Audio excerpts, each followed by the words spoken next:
एक हफ्ते में महंगाई की शरह में 1.01% इजाफा हुआ है। महंगाई की शरह 29.55% तक पहुंच गई है। इदारा शुमारियात के मुताबिक एक हफ्ते में 32 अशिया ज़रूरिया महंगी हुई हैं। मज़ीद तफसीलात जान लेते हैं। अलीम मलिक हमारे साथ मौजूद हैं। अलीम, बताइएगा इदारा शुमारियात में मज़ीद क्या बताया गया है? जी, इदारा शुमारियात की जो रिपोर्ट है, मुसलसल चौथे हफ्ते जो है महंगाई की शरह में इजाफा हुआ है। हालिया हफ्ते जो महंगाई की शरह है उसमें 1.01% का इजाफा हुआ। हालिया हफ्ते 32 अशिया जरूरिया महंगी हुई हैं, जबकि सिर्फ 4 की कीमतों में जो है कमी हुई है।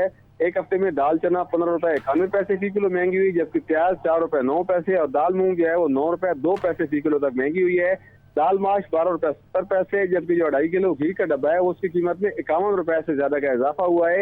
एक हफ्ते में दाल मसूर 10 रुपए 32 पैसे फी किलो महंगी हुई है।